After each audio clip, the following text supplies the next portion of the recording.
கொடுத்து கொடுத்து வாழ்ந்த பரம்பரை நீ. உன்னை கையந்த வச்சு கெடுத்து நாசம் பண்ணிவிட்டான். நீ அவனுக்கே ஓட்ட போட்டு என்னை தூக்கி நோட்ல போட்டேன்.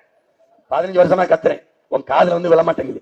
சை கருமா, உனக்கிட்ட பேசுறத சுடுகாட்டுல பேசினால் 10 பணத்தையாவது எழுப்பிருக்கலாம். இந்த ஹீனத்தை எழுப்பது அவ்வளவு கஷ்டமா இருக்கு. பாவம்பா, ரொம்ப கத்துறாண்டு 4 பணமாவது இருந்துட்டு என்னதா பாவம் பிரச்சனைன்னு 15 வருஷமா இந்த ஹீனத்துக்கிட்ட கத்துறேன். கொஞ்சம் உசிப்பிருக்கேன், ஒரு 36 லட்சம் பேரை உசிப்பிருக்கேன். இந்த வாட்டி எவ்வளவு பேருக்கு மானம் மானம் ரோசம் சூடு சொரணை வெக்கம் கோபம் எல்லாம் வருது. பாப்போம். சீமான் சுடுகாட்டுல போயெல்லாம் பேச வேணாம், ஏன்னா அங்கதான் நிம்மதியா இருக்காங்க. சீமானோட கேவலமான பேச்சை கேட்டு பொய்களை கேட்டு அதே மாதிரி ஒரு கூட்டம் உருவாயிட்டு இருக்குது.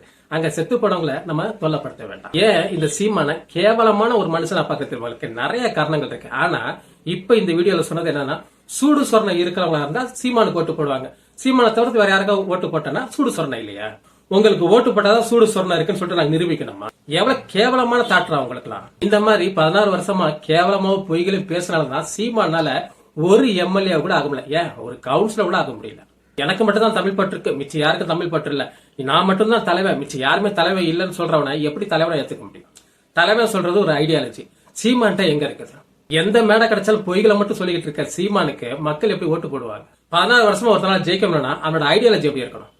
சீமான் கிட்ட நான் ஒண்ணு சொல்றேன், ஐடியாலஜி இல்லாத தலைவன் என்னைக்கும் ஜெயிக்க முடியாது. கேப்டன் கட்சி ஆரம்பிச்சு அதுக்கு அடுத்த மூல எதிர்கட்சி தலைவர் அளவுக்கு முன்னேறினது காரணம் எடுத்துருவாரு அவரோட ஐடியாலஜி, அவரோட நல்ல எண்ணங்கள். ஆனா சீமான்ட்ட அந்த குவாலிட்டி என்ன இருக்குது? எல்லாரையும் மட்டம் தட்டி பேசுறதுதான் ஒரு தலைவனோட அழகா. எங்க கேப்டன் திமுக எதிரியா பார்த்தாலும் மட்டமா பேசுனது இல்ல.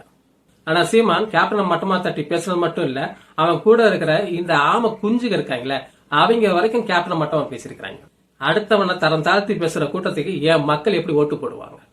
கடைசியில் ஒன்று சொல்லிக்கிற சீமான், எல்லாருக்கும் சூடு சொரணை எல்லாருக்கும் இருக்கும். ஏதோ சீமானுக்கு மட்டும் தான் அது இருக்குன்னு இல்ல, எல்லாருக்கும் சூடு சொரணை இருக்கும். ஆனா அதுக்காக சீமானத்தை ஓட்டு போடணும்னு தலையெழுத்து இல்லை.